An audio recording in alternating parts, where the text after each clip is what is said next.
Hey everyone, this is Jungkook.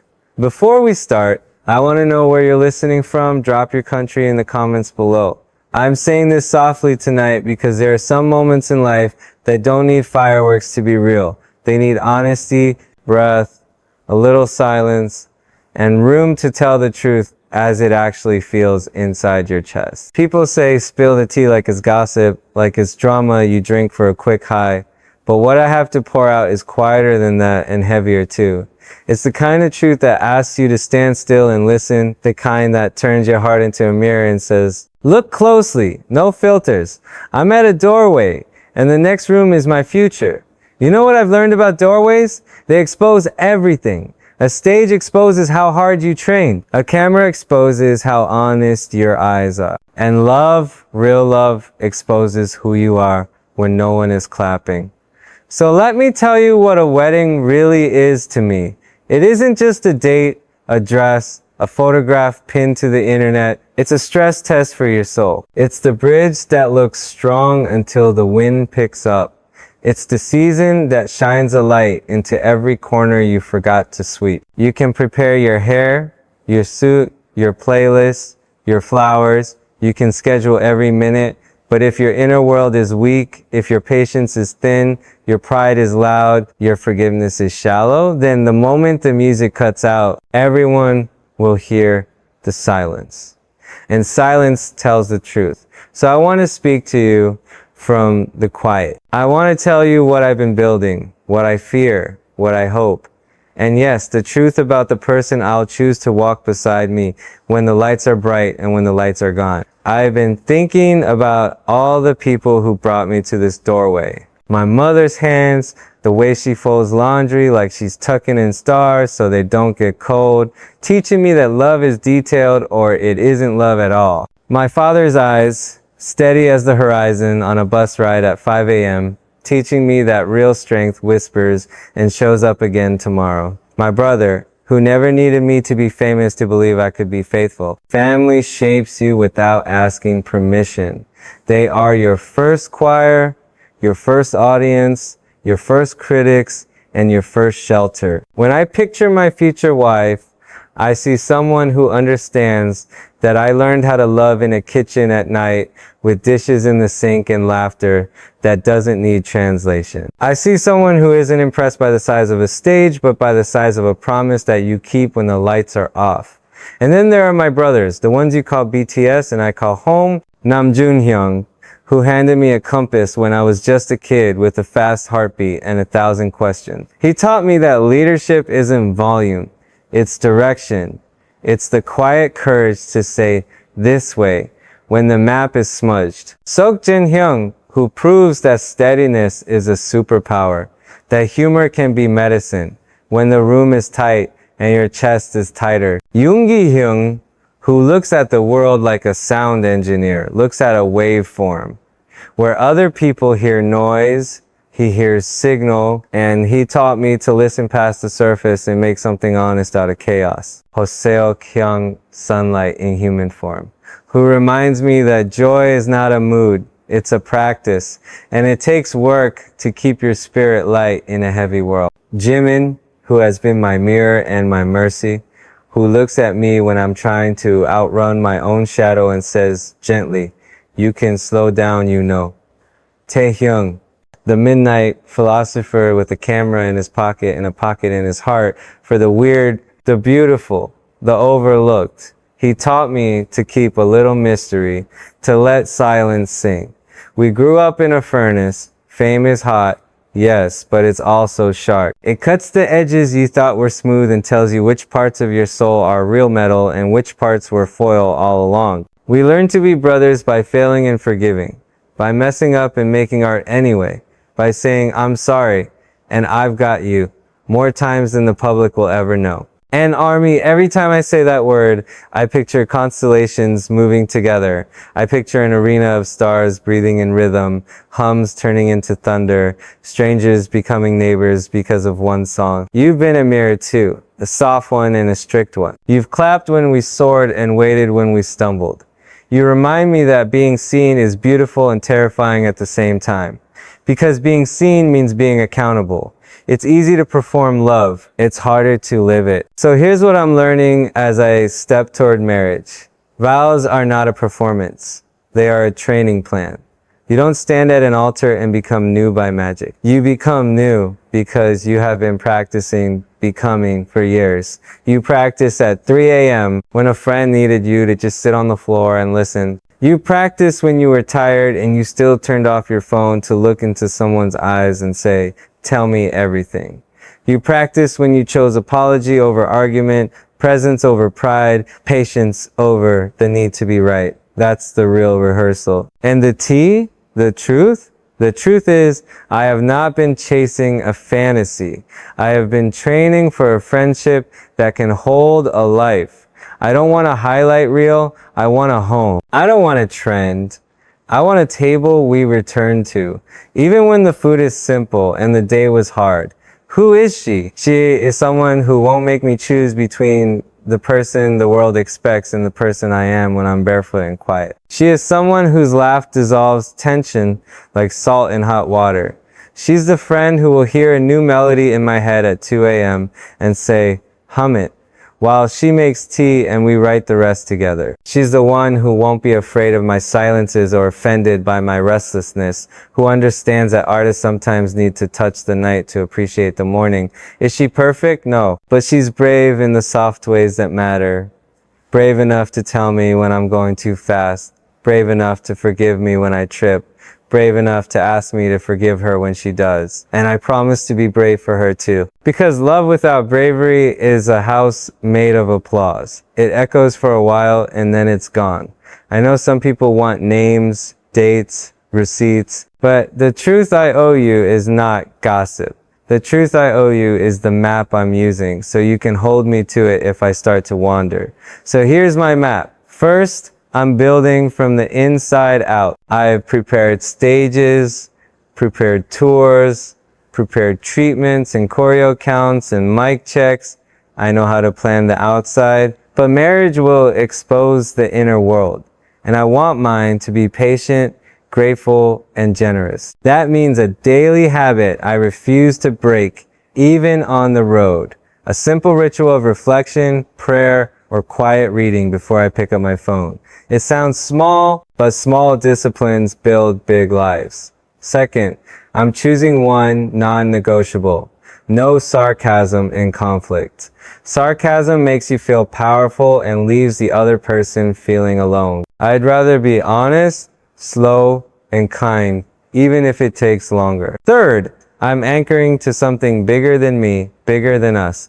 A purpose that keeps our love useful, not just cute. Maybe that looks like service or mentoring or just choosing to keep our home as a place where people arrive tired and leave a little lighter. You might be asking, why share all this now? Because the doorway is honest.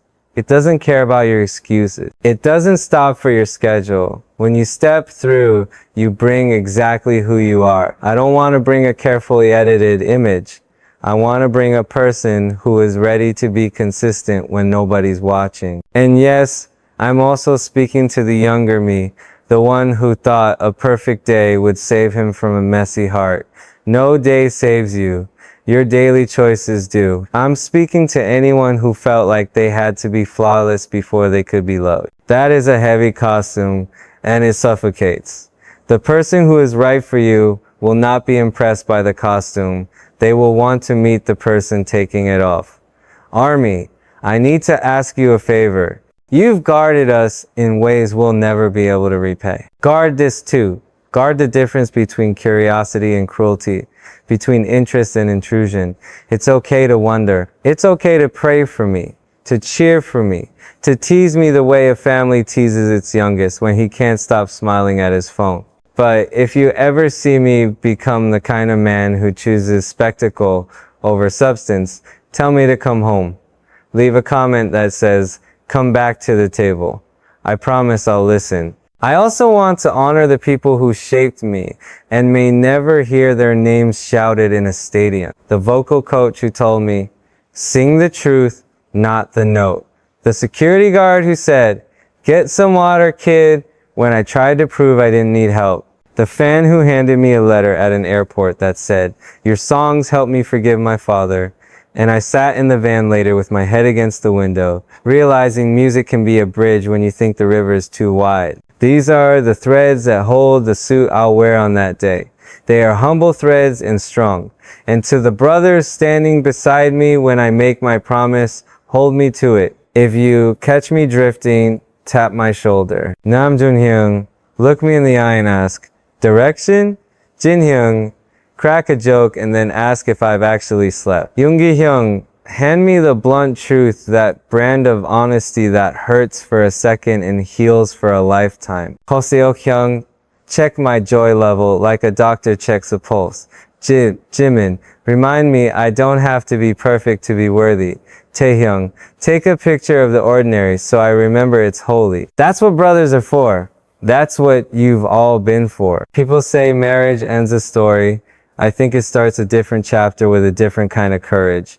The courage to choose the same person every day when the internet wants you to choose novelty. The courage to grow at different speeds without growing apart.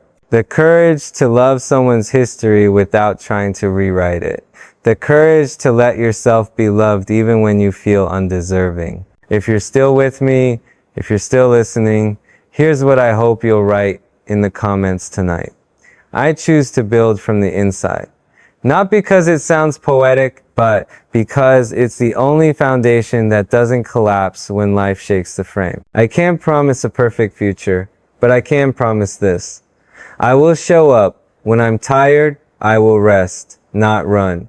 When I'm wrong, I will apologize, not defend. When I'm scared, I will tell the truth, not hide. When I'm busy, I will make time for the eyes across the table. When I'm praised, I will remember the kitchen where my mother folded stars.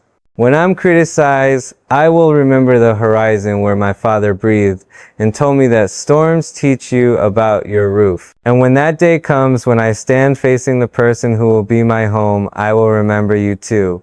The constellation that taught me what it feels like to be held by a million lights. I'll hear your chants in the quiet vows. I'll carry your faith in my pocket like a small stone to touch when the world gets loud. Maybe that's the real tea. Not a name on a headline. Not a rumor that burns fast and leaves nothing. The real tea is that love is ordinary work done every day with extraordinary care. The real tea is that I want a future that looks less like a fireworks show and more like a steady lamp in a window that tells me, even in the rain, I'm almost home. And if you're wondering whether I'm ready, I'll answer the way I answer before a show. Ready doesn't mean you feel no fear. Ready means you decided who you want to be when the fear comes. I've decided. I'm going to be a man who builds from the inside, who chooses gently, who keeps his promises when no one is watching. If you want to walk with me into that room, take a breath with me now. In, out, there's the doorway, there's the light, and there, waiting in the quiet, is the life we'll make. Not flawless, not staged, but true. I kept thinking about how a promise isn't a door you walk through once. It's a hallway you walk every day. Even when the lights flicker, even when you're carrying groceries in a mood you can't explain. People ask me if I'm nervous. I am, but not in the way you might think. I don't fear the ceremony. I fear the parts of me that still try to win arguments like it's a sport. The reflex to protect my pride instead of protecting the person in front of me. That's what love exposes. Not your highlight reel. The reflex is you don't want anyone to see. So I've been training my reflexes. I've been practicing the way you practice scales until your fingers move without asking permission. I practice saying, give me a second, instead of saying the sharp thing. I practice telling the truth before my brain writes a prettier version. I practice staying when everything in me wants to run. There's this memory I keep replaying because it keeps me honest. We were dead tired on tour, the kind of tired that makes the floor look like a bed if you stare at it long enough. I snapped at someone on the team too quick, too loud. It wasn't even about them. It was about me trying to keep the universe from falling apart with a schedule and a frown. Later, Jimin sat next to me on a flight when the cabin lights were dim and asked me the gentlest, most annoying question, "Are you okay? Or are you just performing okay?" I laughed the first time he said it. I didn't laugh the second time. That question followed me into sleep and woke up with me. It still does.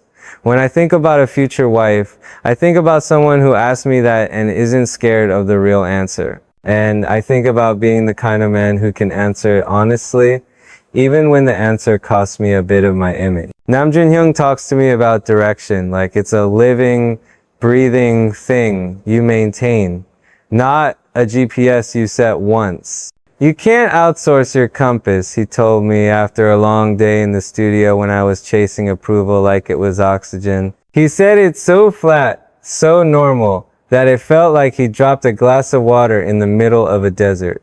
I put that sentence in my pocket. Sok Jin-hyung shows me a different kind of leadership. He makes rooms breathable. He cracks a joke, and it's not just funny, it's a relief valve. And suddenly we can tell the truth without it turning into a storm. Yoon Gi-hyung gives me that look like he's measuring the weight of my excuses, and he already knows they're light. I respect people who cut through the fog. Ho Sok-hyung is my weather app for the soul. I can look at his face and know if I've let my joy leak out. Taehyung shows me how beauty hides in ordinary corners we pass every day. A neon sign reflected in a puddle, a couple splitting noodles, the dog that decides you're safe enough to sit near. He teaches me to slow down long enough to notice. All of them seeps into the man I'm trying to be when I say yes to a forever. Here's something I've learned about forever. It's just a lot of today's stacked carefully. You don't get a forever by accident. You stack today the way a craftsman lays bricks level, patient, checking the line every few rows, cause one proud brick makes a crooked wall. The tea you came for is this. I've been loud on stages and quiet in kitchens. And the quiet is where the real work is. The quiet is where you decide whether you'll speak to score points or speak to be known. The quiet is where you decide whether you'll chase a feeling or keep a promise. The quiet is where you decide if you're going to be famous in the world and a stranger at your own table. I don't want that last one. I want to be famous at my table. I want to be the guy who knows what kind of day she had, by the way. She drops her keys. People always ask about chemistry. Chemistry is amazing. It's fireworks. It's the text that makes you smile at a red light and the song that suddenly means 3 times more. But the thing that holds up a life isn't fireworks. It's wiring. It's the plan behind the walls. The routine that keeps current flowing when a storm hits. I'm learning to be good at wiring. It looks boring from the outside. It looks like waking up 10 minutes earlier to sit with myself before the world gets a vote. It looks like leaving my phone in the kitchen at night so my brain doesn't eat junk right before sleep. It looks like saying, I need to walk this off and come back in 5, instead of inventing dramatic sentences I'll regret. It looks like choosing to apologize on a normal Tuesday instead of waiting for a cinematic moment that will probably never come. This is the stuff you don't see in photos. This is the foundation that makes the photos mean something. I think about my parents a lot. I think about how many arguments they neutralized with patience. I didn't see until I was older. You know that kind of patience? It's the kind that chooses to understand instead of to win. My mother's patience taught me that tenderness isn't soft in the way people joke about. It's tough in the way a bridge is tough. It holds weight without showing off. My father's steadiness taught me that love is not all or nothing. Love is often little but daily. So when I picture a home, I don't picture a magazine house. I picture a place where it's okay to be a person. I picture a little mess, a lot of laughter, some silence we're not afraid of, and a window that tells us what the weather is doing so we can dress each other with the right kind of care. There's this story I've never told publicly in detail because it felt small, but small things are the ones that turn into a life. We were rehearsing a routine that wasn't landing. The counts were tight, the camera's tighter, and my brain was doing that thing where it turns pressure into a second heartbeat. I snapped at myself under my breath so harshly that a staff member flinched like I had said it to them. I saw it and felt sick. After rehearsal, I found them and said, I'm sorry. You didn't deserve the echo of my self-criticism. They said, it's okay, and meant it. But I went home thinking, if I talk to myself like an enemy, everyone around me will end up catching shrapnel. The T is that I've been working to change the way I speak in my own head because I don't want to make a home with a voice that ruins the room. The person I love deserves the version of me that is kind to his own mind, because that's the version who can be kind when she needs it most. Army, you've seen so many versions of me. The kid who was shy and loud at the same time. The man who learned how to stand in stillness and let a note carry more than a run ever could. You've accepted me when I win. You've waited for me when I heal. I'll never stop being grateful. And because I'm grateful, I'm going to ask you to help me protect the kind of life that actually lasts. Protect the ordinary. Protect the nights when I'm not online because I'm sitting at that table being present on purpose. If you love me, root for the version of me who turns off the noise and learns how to be boring in the best way. Because boring in love looks like not quitting. Boring looks like remembering inside jokes. Boring looks like cooking the same breakfast every Saturday and never getting tired of saying goodnight. I don't want to make love into a metaphor that's so pretty you can't use it. I want it to be practical. Here's one practical thing I'm doing. I'm choosing not to keep score. Scorekeeping turns souls into spreadsheets. Did you text first? Did I give more? Who said sorry last time? Scorekeeping kills generosity. I want to be generous. I want to outdo each other in honor, not in points. Another practical thing, I'm learning how to ask for help before I'm a disaster. Independence is cool until it becomes isolation in a cool outfit.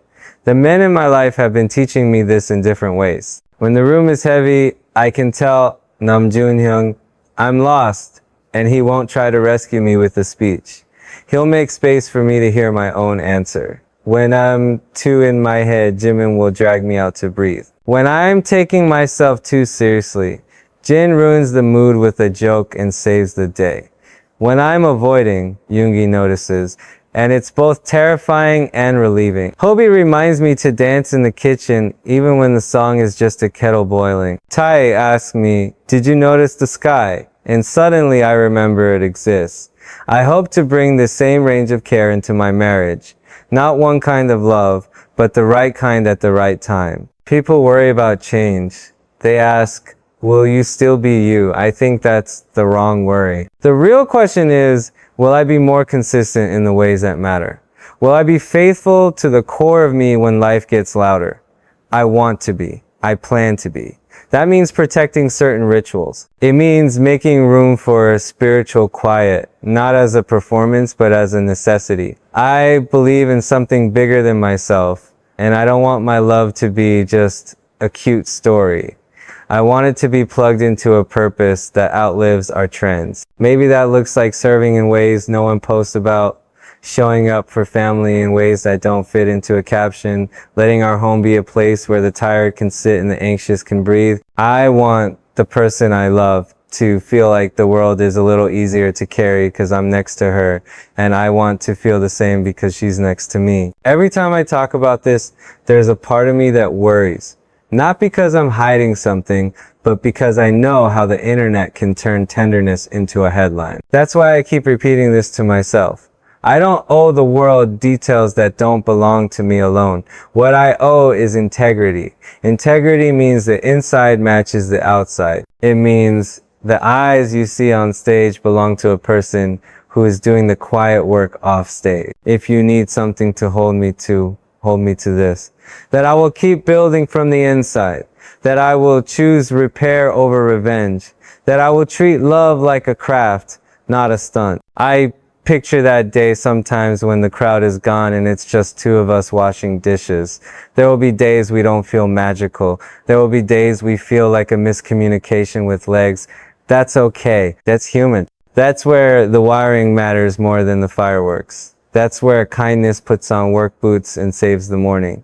I want to be fluent in that kind of kindness. I want to be the guy who knows how to say, you're right, in a way that doesn't taste like defeat. I want to be able to say, I hear you, and mean it, not just wait for my turn to talk.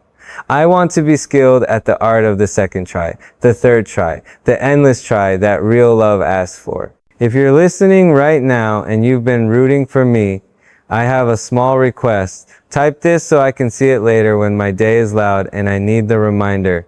I choose steady over spectacle. Write it for yourself too if you want. We've celebrated so many loud wins together.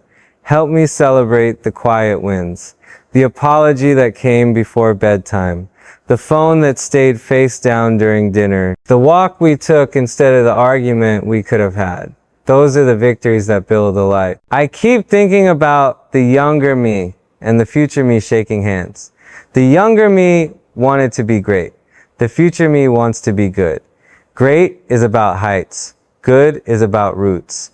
Great needs applause. Good needs a home. I want both. But if I have to choose when the storm hits, let me be rooted. Let me be the man who comes back to the table, who comes back to his word, who comes back to the person he promised to hold when the camera batteries die. That's the man I want to be. That's the life I want to make. That's the tea worth spilling. Not a name, not a rumor, but a direction, a daily practice, a choice to love someone in ways that last longer than any headline could. Take one breath with me before you go. In, out. Whatever you're building, build it from the inside. If you ever see me drift, pull me back with the words we made together tonight. Steady over spectacle. I'll see it, I'll hear it, and I'll come home. I woke up today with a simple sentence in my head that wouldn't leave. Don't let performance steal what patience is trying to build. It followed me from the kitchen sink to the studio, from a voice memo at 2:13 a.m. to the kind of silence that tells you the truth without word. I've spent years learning how to perform, how to set my breath like a metronome, how to hide nerves beneath a steady gaze, how to let a chorus carry a room the way a lighthouse carries a coastline. But the life I want with the person I'll love isn't a performance. It's a practice. Practice looks small on the outside. Practice is boring if you're only watching with hungry eyes. Practice is where character goes to the gym and humility learns how to live. When I imagine sharing a home, I don't see a highlight reel. I see the same lamp turning on at dusk. I see the clink of mugs in the morning. I see the mundane, and I want to be excellent at it. I used to think excellence meant bigger, louder, higher. Now I think excellence means consistent, kinder, truer. There is a difference between a big moment and a good life. A big moment is a storm. It announces itself with lightning. A good life is a climate. It nurtures without asking for applause. I'm choosing climate. And to get there, I'm training in small ways. I'm training the part of me that reaches for a phone when I feel an ache to instead reach for a question. What am I trying not to feel? I'm training the part of me that wants to be right to instead want to be close. I'm training the part of me that writes speeches in my head during an argument to stop writing and start listening. None of this looks impressive, but it builds a foundation that doesn't crack when the room gets hot. There's a memory from a hotel room that still tutors me. The day had too many cameras and not enough oxygen. I sat on the floor at the foot of the bed with my shoes still on and said to the ceiling, I don't know how to be Jungkook for everyone and human for myself at the same time. I didn't mean it dramatically. I meant it like a mechanic diagnosing a sound under the hood. A few minutes later, my phone lit up with a message from Nam Jun-hyung. Nothing fancy. Walk. 10 minutes. Then write what you actually feel. I did. The paper was messy. No hashtags. No strategy. Just lines like, I'm tired of being evaluated by strangers when I haven't evaluated myself today. That entry changed something. I started using paper as a mirror instead of the internet. When I think about a future wife, I imagine handing her a heart I've already been honest with, not a heart waiting for her to do my inventory. People ask how the guys are with all of this, my hopes for a home, my plans in the spaces between shows, and I smile because they've been teaching me how to love long before I had the words for it. Jin taught me that care isn't dramatic, it's practical. He'll shove a water bottle into my hand and say, drink, and somehow it feels like a sonnet. Yoongi taught me that boundaries are love's best friend. You can't say yes forever if you never say no. Hobie taught me that joy is a discipline and a gift. And on the days I forget, He puts music in the air like a doctor sliding a vitamin across the table. Jimin taught me tenderness that doesn't panic when it sees a mess. It simply brings a towel. Taehyung taught me to slow down enough to actually see the person in front of me, not the version of them that my schedule wants. And Namjoon keeps reminding me that love is a direction. If we keep heading toward humility, mercy, and truth, we will get somewhere worth living in. Family keeps showing up in the quiet lessons too. My mother can make a room feel safe by rearranging a chair and asking one soft question. My father can turn a hard day into something survivable with 3 words. Take your time. I've watched them disagree like gardeners, pruning with care, never hacking at the trunk. That's the motto I want to bring into my own vows. Prune gently, keep the tree alive. Check the roots before you complain about the fruit. I used to want to be dazzling. Now I want to be nourishing. Dazzle fades in the rain. Nourishment stays. There is a version of me that gets spooked by the word forever. Not because forever is scary, but because the internet taught us to measure worth in refreshes. Forever is not refreshing. Forever is returning. The discipline of return to the table, to the truth, to the first promise, to the work of repair. I want that discipline. I want to be fluent in return. And I know this means I'll need to grow stronger in asking for forgiveness, not as a performance to reset the mood, but as an honest admission that invites trust back into the room. I don't want to be tricky. I want to be trustworthy. The difference is everything. Sometimes I rehearse the hard lines in my head the way I rehearse a bridge before a performance. I was wrong. I didn't hear you. I thought I was protecting us, but I was protecting my pride. Can we start this over? Those sentences are the love songs that don't chart, but they're the ones that make a home livable. I want to sing them often. I want to sing them first when I can. And I want to hear them back. Not because I need perfection from someone I love, but because I want us both to feel safe being human. Safety is not silence. Safety is the courage to tell the truth without being punished for it. People will always be curious. I understand. Curiosity helps fans feel close, helps strangers feel like neighbors. But there's a sacredness to privacy that doesn't exclude anyone. It just protects the space where something fragile grows its wings. I'm asking Army for the same grace you've given me since I was a kid on stage with big eyes and a bigger dream. Celebrate my music loudly and my personal life quietly. If you see me offline for a night, imagine me at a table with the person I love, learning how to make a decent soup, laughing because the salt betrayed us. Root for that. Root for boring. Boring saves more days than talent ever will. I want to tell you about a small ritual I've added to my mornings. Before anything else, I say out loud one intention for that day's love. Be gentle. Ask questions. Hold her story without editing. Find one way to ease her load. Sometimes the intention is for myself. Rest is not guilt. Say no without apology. Don't punish yourself for needing 5 minutes of quiet. Turning intentions into sound wakes them up. They stop being ideas and become assignments. And at night, I review. Did I do the assignment? If not, I try again tomorrow. There's no scoreboard, only stewardship. I don't want to win at love.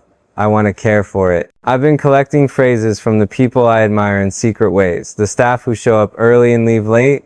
The friend who texts at the right time without needing credit. The mentor who stays unimpressed by fame and very impressed by honesty. One phrase from a vocal teacher keeps coming back. Sing from where it hurts, not from where you hide. That line has nothing to do with high notes and everything to do with courage. I want to build a marriage that sings from where it hurts, where we can admit the ache without turning it into a weapon. Healing happens faster in rooms where pain is named and not shamed. Some nights I write letters I will never send. I write to the younger me who thought romance was intensity without interruption. I tell him the good stuff is often quieter. Showing up on time, remembering the stories someone told you last week, knowing the way they take their tea. I write to the future me on the days I'll forget. If you are tempted to choose spectacle over substance, go wash the dishes. Substance lives in the sink. I write to Army. You've been my second home. Teach me how to carry that home well. And I write to the person I'll love. I don't need you to be a museum exhibit for other people's opinions. I need you to be human with me in a way that we can sustain when the feed scrolls on. It's strange, but I've noticed that the more I practice being present, the less I'm afraid of what could go wrong. Presence is a shield you can't see. It blocks the tiny cuts that come from assuming, from projecting, from telling a story in your head and handing it to someone else like it's fact. Presence is inconvenient. It asks you to stop, to look, to not multitask your way through someone's heart. But presence keeps the room warm. I want to be good at warmth. I want people to step into our home and feel the thermostat of kindness before they see the decor. There's another sentence that keeps tugging on my sleeve. What you repeat becomes your reputation. If I repeat patience, I will be known as patient. If I repeat envy, I will be known as hungry for the wrong things. If I repeat contempt, I will become unsafe. The person I love deserves a safe place to land, not a debate stage. So I'm practicing affection that isn't performative, small touches that don't ask for attention, words that don't post themselves, humor that doesn't humiliate either of us to get a laugh. I've learned from Jin that the best jokes build a staircase everyone can walk up together. The guys and I talk about legacy sometimes, about what lasts after the noise, about what echoes in a room when the sound system is off. We keep landing on the same answer in different words. Love people well. Love them the way they actually need, not the way that looks impressive from far away. If art is my calling, love is my craft. Craft requires apprenticeship. I'm still an apprentice. I'm thankful for the teachers, my family, my members, the team who holds us up, the fans who steady us, the quiet friends who say the thing I don't want to hear and then sit there while I absorb it. If I sound sure about anything tonight, it's because I'm standing on the shoulders of people who chose to care in durable ways. I don't know the exact shape the future will take. No one does. But I know the shape I want my character to hold. Gentleness with a spine, devotion with a schedule, faith that shows up on time. I know the tools I want to carry. Curiosity over judgment, repair over revenge, attention over assumption. I know the house I want to build, doors that open easily, windows that let the morning in, a table with extra chairs, because love multiplies when you feed it. And I know the promise I want to live. Steady over spectacle, again and again, until it becomes muscle memory. If you're still here with me, breathing slow, reading the spaces between the words, do me the small favor we made together and write our sentence where I can see it later when I need reminding. Steady over spectacle. And if you have someone you love, a partner, a friend, a parent, a child, send them one quiet message tonight that asks nothing in return. Something like, I'm glad you're in my life. You don't need a stage to sing a love song. Sometimes a phone in a dark room is a cathedral if the words are true. I'm gonna keep walking this hallway one day at a time. I'm gonna keep choosing the lamp over the fireworks, the table over the timeline, the craft over the clip. Maybe that sounds simple. Good. Simple is what lasts when complicated gets tired. When I finally turn a key and step into that future with someone beside me, I want the room to recognize me. Not the version that smiles on cue, but the person who stacked today on top of yesterday with care, who made small right choices until they added up to a life. That's the tea. Not a room where to warm your hands for a moment, but a recipe for warmth that doesn't run out when the weather turns. And if I forget, because I'm human and sometimes I will pull me back with the words we've chosen as our compass, steady over spectacle. I'll come home to them and to you and to the person who will sit across from me while the kettle sings. I've been thinking a lot about what it means to be seen without being performed. How a lens can love you and still never know you.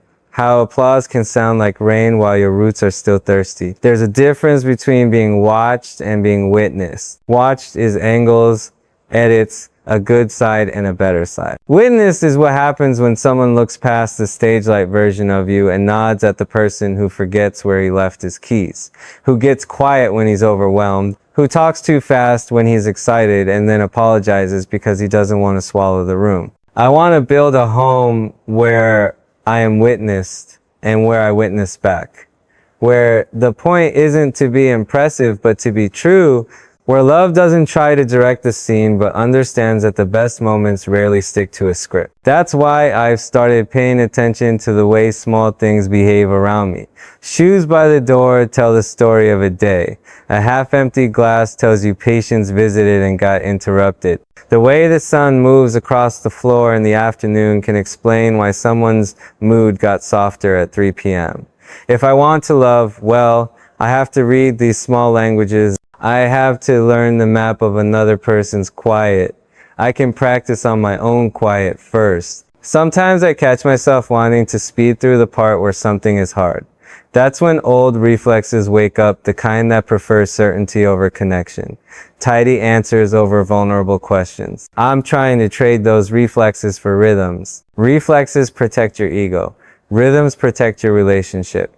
A rhythm I'm learning is to pause when I feel heat in my chest. 10 breaths. I name 3 things I'm grateful for in that room. I ask one honest question instead of making one smart accusation. It sounds like kindergarten for the heart, but it keeps my future from paying for my mood. Another rhythm is to narrate instead of dramatize. Narrate. I'm feeling anxious because I'm afraid I don't have enough to give today. Dramatize. You never understand me.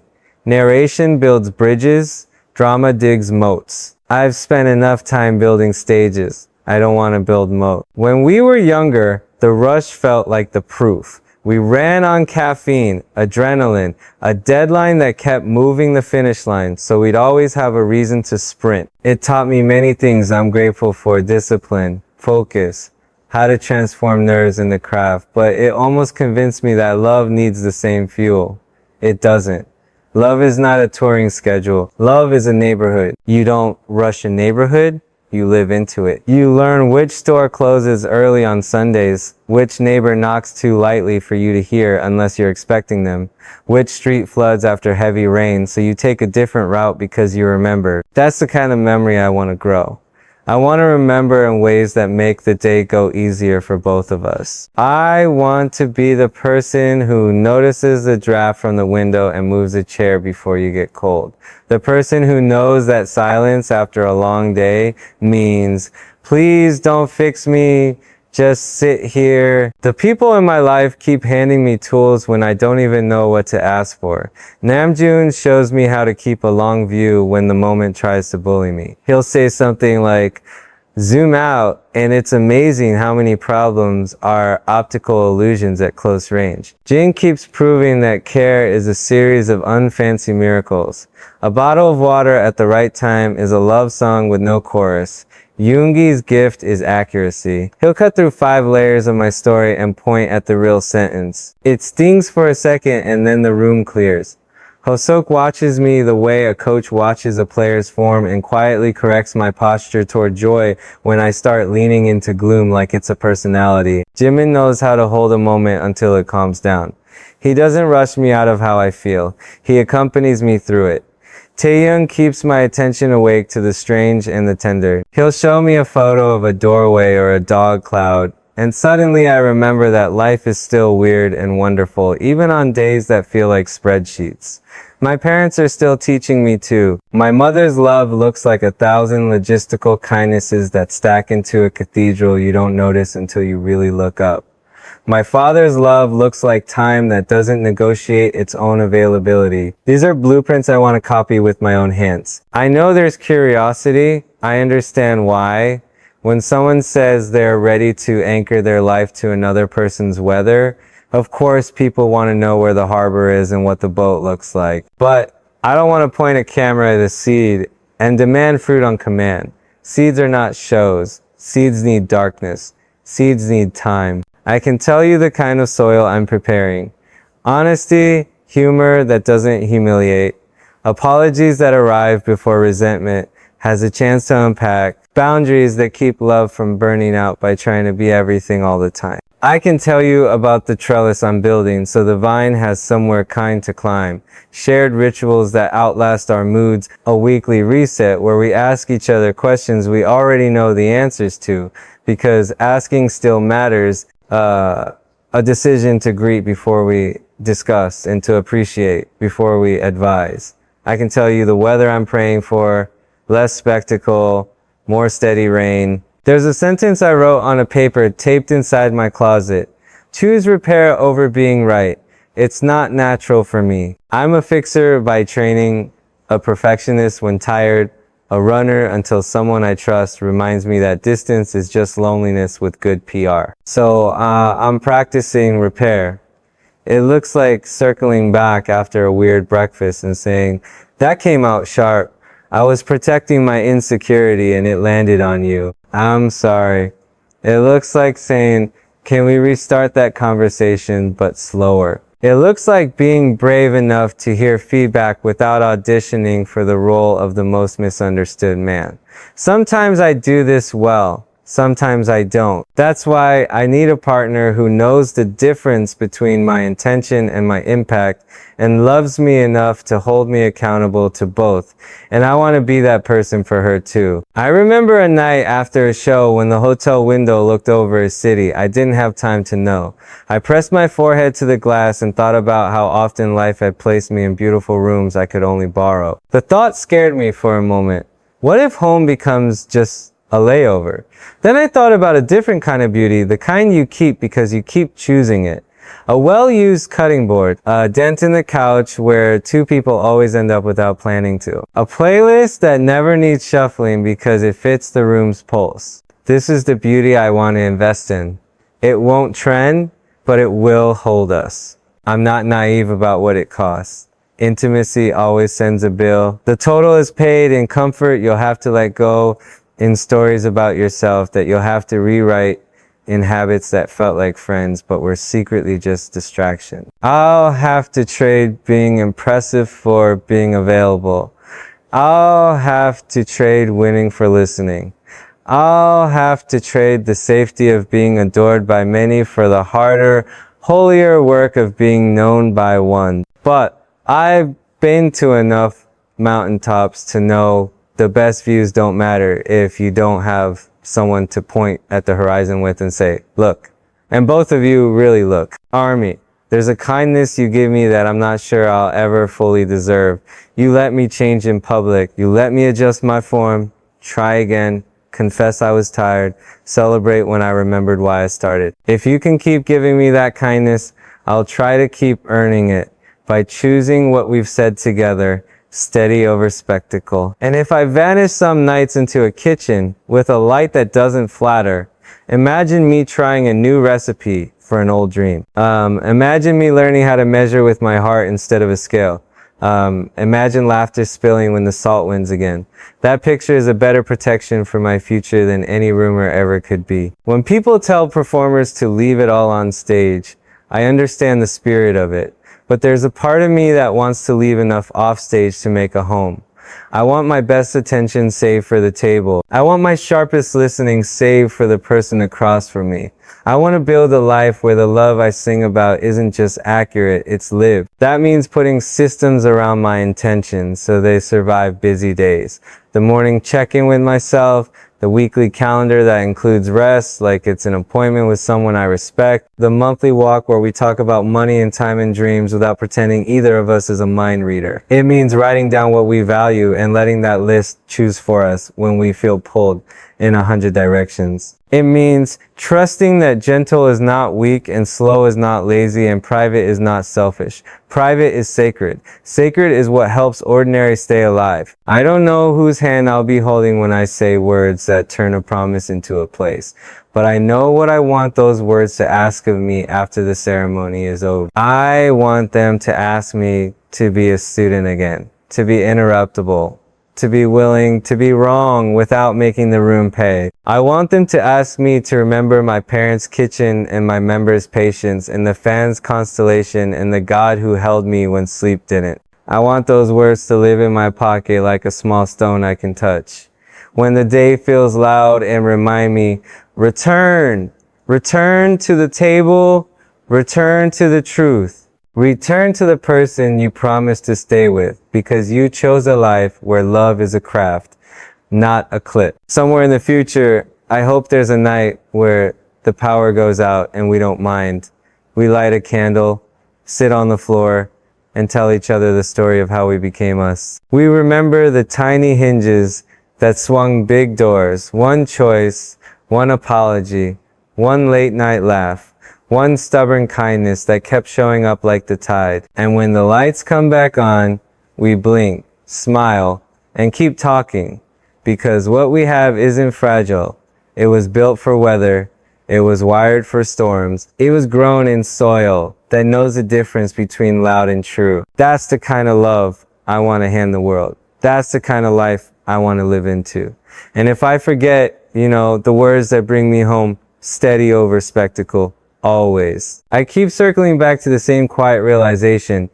If love is gonna last, it has to survive the parts of me that still want shortcuts, applause, and neat endings. And the only way that happens is if I build a life where honesty is easier than performance and returning is easier than running. Some days I do that well, some days I don't. And on those days, I've started treating my mistakes like doorbells instead of alarms. Something that calls me back to the table, back to the room, back to the person in front of me who deserves my presence more than my perfection. I've been practicing small returns in ordinary places, testing them the way you test a mic before the lights come up.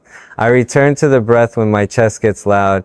I return to the truth when my mind starts editing. I return to gratitude when I feel the old itch for validation that never actually satisfies.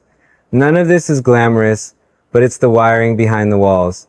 And the older I get, the more I care about wiring, because fireworks don't keep a house warm when it rains. There was a night recently when I sat on the kitchen floor after a long day, forehead against the cabinet.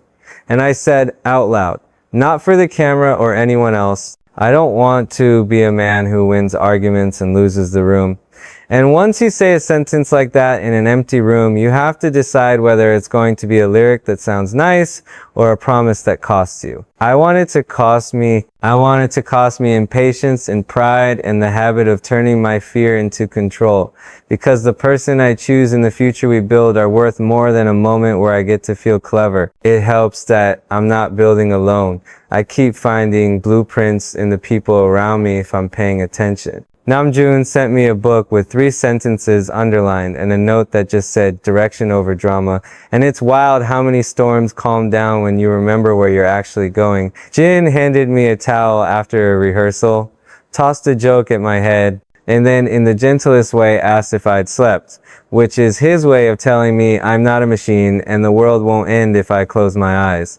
Yoongi watched me talk around an issue for 5 minutes, waited, and then said the one line that hurt a little and healed a lot. Say what you mean and stand there.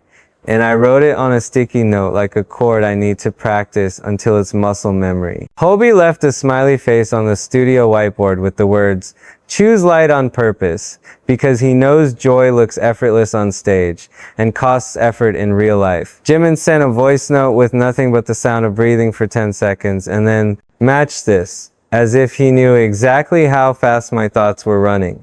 Taeyoung texted me a photo of an empty bench under a tree with no caption, and it said more than a paragraph about the kind of afternoons I want to protect in a future where schedules will always try to steal them. My mother keeps changing the atmosphere of a room with tiny acts that would never make a headline. She puts a plate on the table before you realize you're hungry. She straightens a chair and somehow straightens your mood.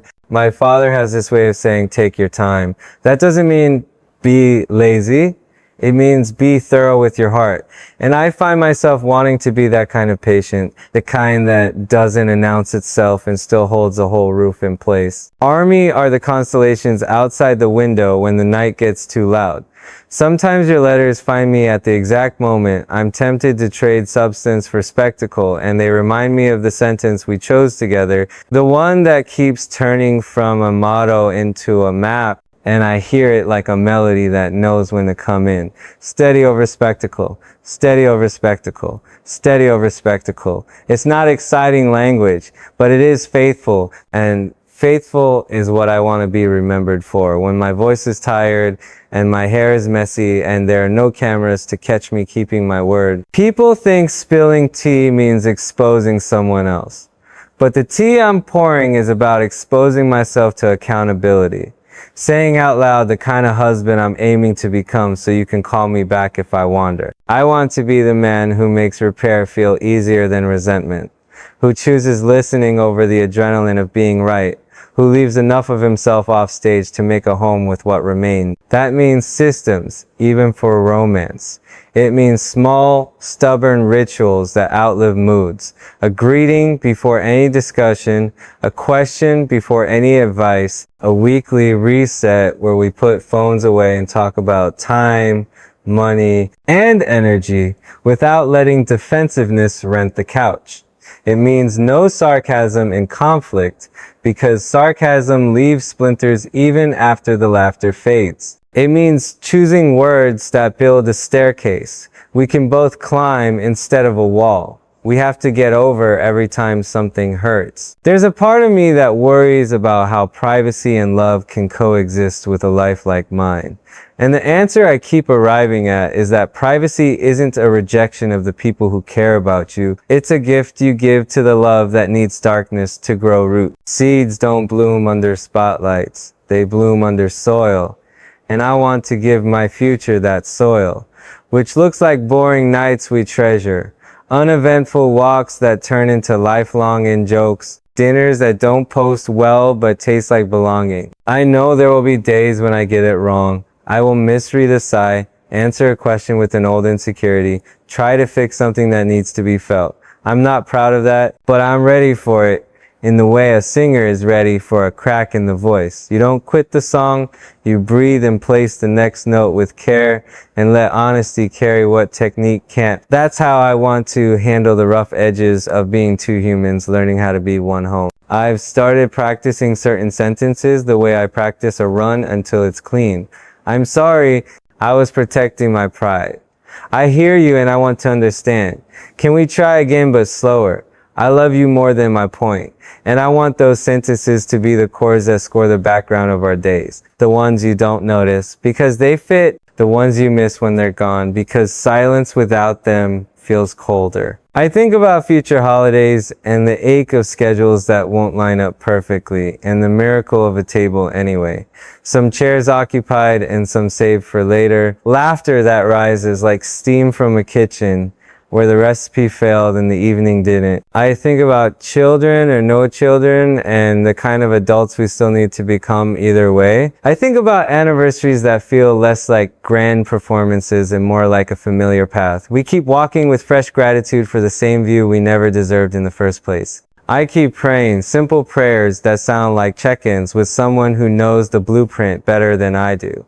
Make me gentle without making me vague. Make me strong without making me hard. Make me faithful without making me proud of being faithful. Help me love one person in a way that makes everyone who meets us feel more human, not less. And when the noise outside tries to rewrite our story with guesses and headlines and the kind of attention that burns fast and leaves a chill, I want to be the man who turns down the volume and turns toward the person across from me and says, let's go for a walk, because walks save more days than arguments ever will. If you've been with me this far, know that the tea I promise isn't a name or a secret pulled out like a card trick.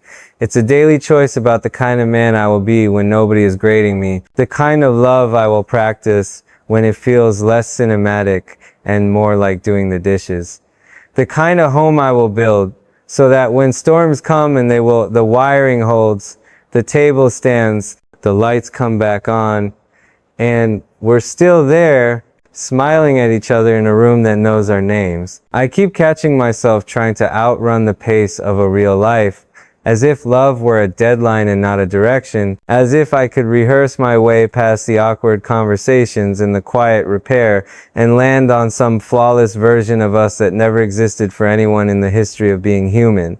Every time that fantasy pulls on me, I breathe and remind myself that a home isn't a climax, it's a craft. And crafts are built in ordinary light by people who choose patience more often than they choose applause. There was a morning recently when I stood in the doorway between the kitchen and the hall and felt how thresholds tell the truth. You can see both rooms at once.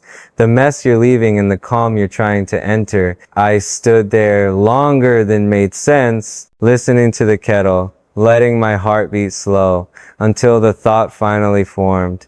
Don't drag yesterday's voice into today's promise. That's been my work. I'm learning to set down the story I use to protect my pride so I can pick up the story that actually protects us. It sounds noble until you're tired and late and your old reflexes try to drive.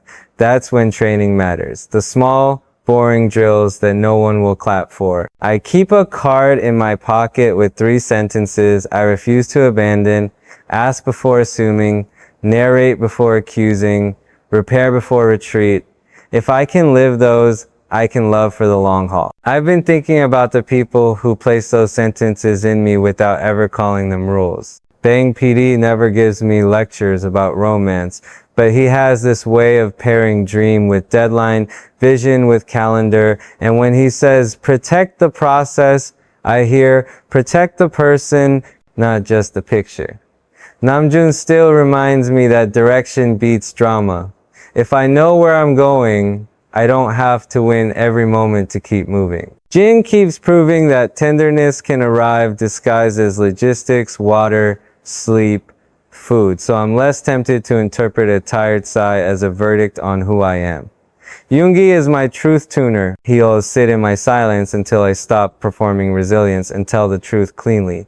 And every time I do, the room gets wider. Hobie is my joy compass. When I start mistaking heaviness for depth, he hands me a rhythm. And I remember that play isn't childish. It's oxygen. Jimin is the still place. He listens with his whole face and somehow my nervous systems decide to trust the room again. Tae keeps me attentive to the poetry of the ordinary.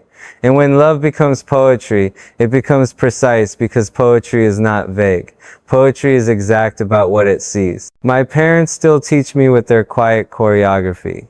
They pass each other a dish, a glance, a joke, and you can tell they have decades of understanding stored in the pantry. I study them the way I study a melody that won't leave, tracing where it rises and where it rests, so I can sing it without forcing. There are nights when curiosity from the world feels like weather I can't control, and I have to choose not to turn our private garden into a public park. Privacy isn't the opposite of gratitude, it's the way gratitude becomes care. I'm grateful, so I guard. I'm grateful, so I let the seed stay underground long enough to grow roots before I ask it to bloom for anyone else. Army. You've always understood that my best work needs silence before it needs sound. I'm asking for that same kindness around whatever becomes my forever cheer. The music loudly, bless the kitchen quietly. If you catch me drifting toward the old mistake of trading substance for attention, pull me back with the sentence we wrote together. Steady over spectacle. I know it's not flashy, but it saves days, and days are how you build decades. I'm learning how to apologize without theatrics, to say, I was protecting my fear, instead of inventing a smarter sentence that keeps me from handing over my pride. I'm learning to ask questions that keep rooms breathable. Do you want comfort or solution? Do you need space or company? Do you want me to listen or to help? I'm learning the difference between peacekeeping and peacemaking.